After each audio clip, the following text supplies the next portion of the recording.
ರಿಂಗನ್ನ ನಿಧಾನವಾಗಿ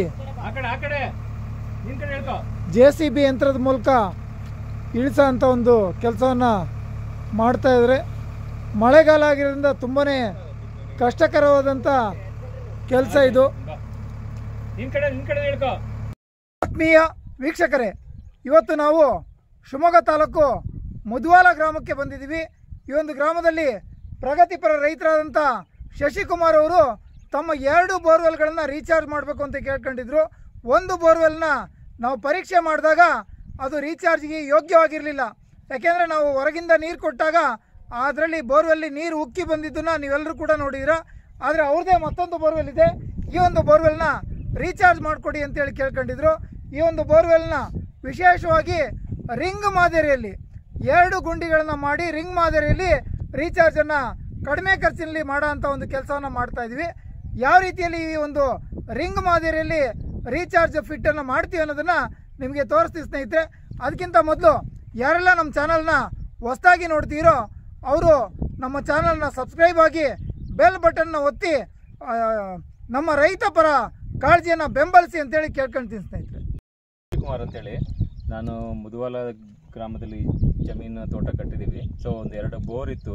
ಆ ಬೋರಲ್ಲಿ ಒಂದು ಬೋರು ನೀರು ಸಾಕಾಗ್ತಿದ್ದಿಲ್ಲ, ಇನ್ನೊಂದು ಬೋರ್ ಕೊರೆಸಾಗ ಅದ್ರಲ್ಲಿ ನೀರು ಬಂತು.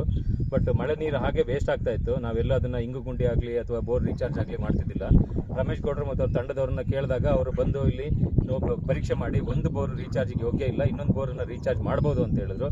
ಸೊ ಆ ಬೇಸಿಸ್ ಮೇಲೆ ನಾವು ಅವ್ರನ್ನ ಕರೆದು ಇಲ್ಲಿ ರಿಂಗ್ ಮೆಥಡಲ್ಲಿ ಅವರು ಅದನ್ನು ಇಂಪ್ಲಿಮೆಂಟ್ ಮಾಡ್ಬೋದು ಶಶಿಕುಮಾರ್, ಇದು ಒಳಿತಾಗುತ್ತೆ, ಆಮೇಲೆ ಕಮ್ಮಿ ಖರ್ಚಿನಲ್ಲಿ ಇದೆಲ್ಲ ನಮಗೆ ಪಾಸಿಬಲ್ ಇದೆ ಅಂತ ಹೇಳಿದ್ಮೇಲೆ ಸೊ ಅವ್ರನ್ನ ಕರ್ಕೊಂಬಂದು ಈಗ ಅವರು ರಮೇಶ್ ಮತ್ತು ಅವ್ರ ತಂಡದವರು ಈಗ ಇದನ್ನು ಇಂಪ್ಲಿಮೆಂಟ್ ಮಾಡ್ತಾ ಇದ್ದಾರೆ.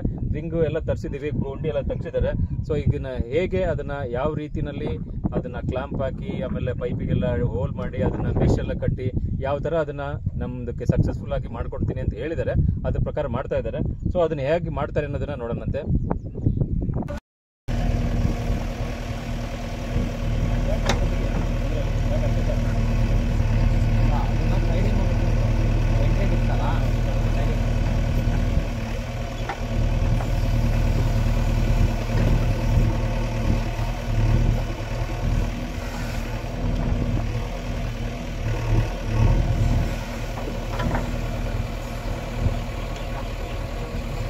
ನೋಡೋಣ, ಬಂದರೆ ಹತ್ತಕ್ಕೆ ತೆಗೆದ್ಬಿಡು. ಇದೆ ಬಟ್ಟಿ ಎಲ್ಲ ಪಿಲ್ಲರ್ ಗುಂಡಿ ತೆಗಿತಾರೆ ಬಿಜಿ ಕಡೆ ಹುಡುಗಲ್ಲ ಪಿಲ್ಲರ್ ಗುಂಡಿ ಒಂದು ಗುದ್ಲಿ ಹಾಕಿ ಒಂದು ಗುಂಡಿನ ನಾವು ಕ್ಲೀನ್ ಮಾಡಿರೋಣ ಅಷ್ಟು ನೀಟಾಗಿ ತೆಗಿತಾರೆ. ಕೇಸಿಂಗ್ ಪೈಪಿಗೆ ರಂಧ್ರವನ್ನು ಹಾಕ್ತಕ್ಕಂಥ ಕೆಲಸವನ್ನು ನಮ್ಮ ಸಿಬ್ಬಂದಿಗಳು ಮಾಡ್ತಾಯಿದ್ದಾರೆ. ಪ್ರಗತಿಪರ ರೈತರಾದಂಥ ಶಶಿಕುಮಾರ್ ಅವ್ರಿಗೂ ಕೂಡ ಯಾವ ರೀತಿಯಲ್ಲಿ ರಂಧ್ರವನ್ನು ಹಾಕಬೇಕು ಅನ್ನೋದನ್ನು ತೋರಿಸಿ ಕಲಿಸೋ ಅಂಥ ಒಂದು ಪ್ರಯತ್ನ ಕೂಡ ಮಾಡ್ತಾಯಿದ್ದೀವಿ ಸ್ನೇಹಿತರೆ.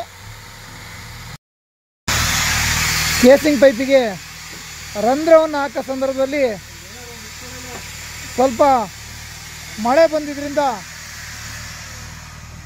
ಟಾರ್ಪಲ್ ಹಾಕ್ಕೊಂಡು ನಮ್ಮ ಸಿಬ್ಬಂದಿಗಳು ಕೆಲಸವನ್ನು ಮಾಡ್ತಾಯಿದ್ದಾರೆ. ಕೇಸಿಂಗ್ ಪೈಪಿಗೆ ರಂಧ್ರವನ್ನು ಹಾಕಬೇಕಾದ್ರೆ ಮಳೆ ಬಂದಿದ್ದರಿಂದ ನಮ್ಮ ಸಿಬ್ಬಂದಿಗಳು ಮೇಲ್ಗಡೆ ಟಾರ್ಪಲ್ನ ಹಾಕ್ಕೊಂಡು ಕೆಲಸವನ್ನು ಮಾಡ್ತಾಯಿದ್ದಾರೆ. ಮಳೆಗಾಲದಲ್ಲಿ ಈ ಕೆಲಸ ಮಾಡೋದು ಸೂಕ್ತ ಅಲ್ಲ, ಆದರೆ ಅನಿವಾರ್ಯ, ತಡವಾಗ್ಬಿಟ್ಟಿದೆ.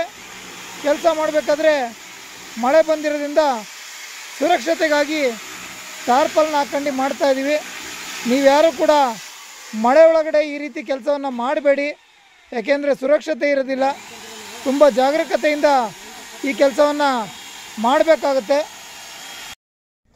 ಕೇಸಿಂಗ್ ಪೈಪಿಗೆ ರಂಧ್ರವನ್ನು ಹಾಕಿದ ನಂತರ ಮೊದಲನೇ ಲೇಯರ್ ಆಗಿ ಅಕ್ವಾ ಮೆಸ್ಸನ್ನು 2 ಸುತ್ತು ಸುತ್ತಿ ಗಟ್ಟಿಯಾಗಿ ನೈಲಾನ್ ಹಗ್ಗದಿಂದ ಬಿಗಿಯಾಗಿ ಕಟ್ತಾ ಇದ್ದಾರೆ. ಇದು ಬಹಳ ಮುಖ್ಯ. ಈ ಒಂದು ವಿಧಾನ ರಿಂಗ್ ಮಾದರಿ ಆಗಿರೋದ್ರಿಂದ ಕೇಸಿಂಗ್ ಪೈಪಿಗೆ ರಂಧ್ರವನ್ನು ಸ್ವಲ್ಪ ದೊಡ್ಡದಾಗಿ ಹಾಕಿದ್ದಾರೆ. ಕೇಸಿಂಗ್ ಪೈಪಿಗೆ ಗಟ್ಟಿಯಾಗಿ ಅಕ್ವಾಮೆಸ್ಸನ್ನು ಗಟ್ಟಿಯಾಗಿ ಸುತ್ತತಕ್ಕಂಥ ಕೆಲಸವನ್ನು ಮಾಡ್ತಾ ಇದ್ದಾರೆ. ಅಕ್ವಾಮೆಸ್ಸನ್ನು ಸುತ್ತಿದ ನಂತರ ನೈಲಾನ್ ಮೆಸ್ಸನ್ನು 2 ಸುತ್ತು ಬಿಗಿಯಾಗಿ ಸುತ್ತಿ ನೈಲಾನ್ ಹಗ್ಗದಿಂದ ಗಟ್ಟಿಯಾಗಿ ಕಟ್ತಕ್ಕಂಥ ಕೆಲಸವನ್ನು ಮಾಡ್ತಾ ಇದ್ದಾರೆ. ಅಕ್ವಾಮೆಸ್ ಎಷ್ಟು ಮುಖ್ಯನೋ ನೈಲಾನ್ ಮೆಸ್ ಕೂಡ ಅಷ್ಟೇ ಮುಖ್ಯ ಆಗಿದೆ. ನೀರಿನಲ್ಲಿರ್ತಕ್ಕಂಥ ಮಣ್ಣಿನ ಅಂಶವನ್ನು ತಡೆಯಲ್ಲಿ ಈ 2 ಮೆಸ್ಗಳು ಪಾತ್ರ ಬಹಳ ಮುಖ್ಯ ಆಗಿದೆ ಸ್ನೇಹಿತರೆ. ನೈಲಾನ್ ಮೆಸ್ ಅಕ್ವಾಮೆಸ್ಸು ನೈಲಾನ್ ಮೆಸ್ಸನ್ನು ಸುತ್ತಿದ ನಂತರ HDB ನೆಟ್ಟನ್ನು 1 ಸುತ್ತು ಸುತ್ತಿ ಗಟ್ಟಿಯಾಗಿ ನೈಲಾನ್ ಹಗ್ಗದಿಂದ ಕಟ್ತಕ್ಕಂಥ ಕೆಲಸವನ್ನು ಮಾಡ್ತಾ ಇದ್ದಾರೆ. ಇದು ಕೂಡ ಅಕ್ವಾಮೆಸ್ಸು ಮತ್ತು ನೈಲಾನ್ ಮೆಸ್ಸಿನ ಭದ್ರತೆಗೆ ಮತ್ತು ನೀರಿನಲ್ಲಿರ್ತಕ್ಕಂಥ ಮಣ್ಣಿನ ಅಂಶವನ್ನು ತಡೆಯೋದಕ್ಕೆ ಬಹಳ ಮುಖ್ಯವಾಗಿ ಸಹಕಾರಿಯಾಗುತ್ತೆ ಸ್ನೇಹಿತರೆ. ಸಾಕು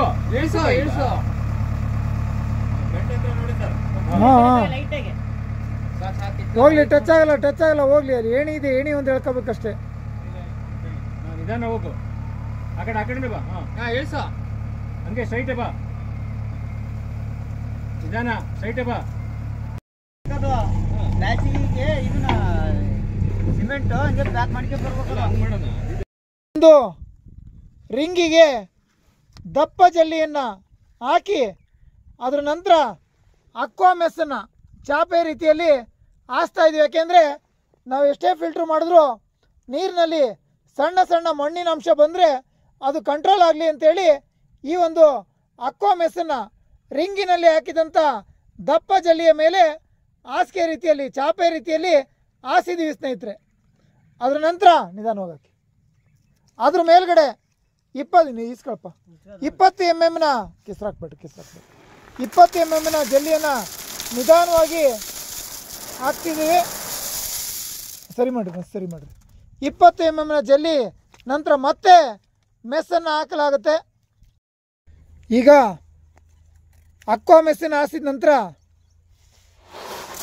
20 mm ಜಲ್ಲಿಯನ್ನು ಹಾಕಿ ಹರಡ್ತಾ ಇದ್ದೀವಿ.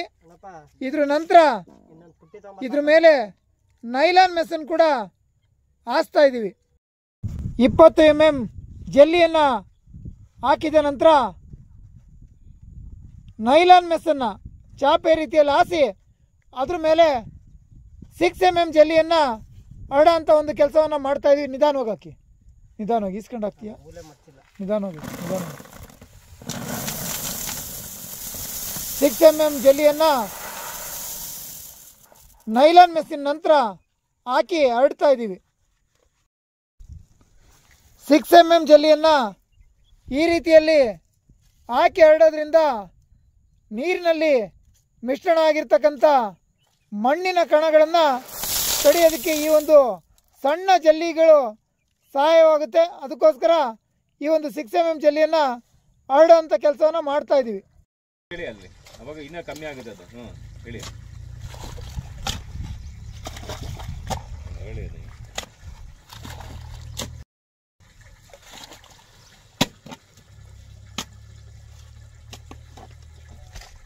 ಓಕೆ. ಸೊ ನಮಸ್ಕಾರ, ನಾನು ಶಶಿಕಾಂತ್ ಕುಮಾರ್ ಅಂತೇಳಿ.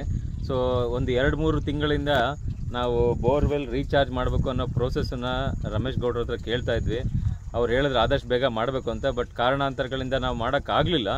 ಸೊ ಅವ್ರಿಗೆ ರಿಪೀಟೆಡಾಗಿ ರಿಕ್ವೆಸ್ಟ್ ಮಾಡಿದಾಗ ಮಳೆಗಾಲದಲ್ಲೂ ಕೂಡ ಬಂದು ಈ ಬೋರ್ವೆಲನ್ನು ರೀಚಾರ್ಜ್ ಪ್ರೋಸೆಸ್ ಮಾಡ್ತಾ ನೀವೆಲ್ಲ ನೋಡ್ತಾ ಇದ್ದೀರಾ. ರೀಚಾರ್ಜ್ ಪ್ರೋಸೆಸ್ ಮಾಡಿಕೊಟ್ಟಿದ್ದಾರೆ. ಈಗ ಮಾಡಿಕೊಟ್ಟ ಮೇಲೆ ಇಲ್ಲೆಲ್ಲ ತಿಳಿ ಬರ್ತಾ ಇದೆ. ಇಲ್ಲಿಂದ ನೆಕ್ಸ್ಟ್ ನಮಗೆ ಡೈರೆಕ್ಟ್ ಬೋರ್ ರೀಚಾರ್ಜಿಗೆ ಹೋಗ್ತಾ ಇದೆ. ಇಲ್ಲಿ ಪೈಪ್ ಇಲ್ಲಿಂದ ಕೊಟ್ಟಿದ್ದಾರೆ. ಸೊ ಈಗ ಈ ಮಳೆಗಾಲದಲ್ಲೂ ಕೂಡ ಬಂದು ನಮ್ಮ ರಿಕ್ವೆಸ್ಟನ್ನು ಒಬ್ಲೈಜ್ ಮಾಡಿ ನಮಗೆ ಸಹಕಾರ ಕೊಟ್ಟು ಇದನ್ನು ಮಾಡಿಕೊಟ್ಟಿದ್ದಕ್ಕೆ ರಮೇಶ್ ಗೌಡ್ರು ಮತ್ತು ಅವ್ರ ತಂಡದವರಿಗೆ ಧನ್ಯವಾದಗಳನ್ನು ಹೇಳ್ತೀನಿ. ತುಂಬ ಧನ್ಯವಾದಗಳು ಸರ್.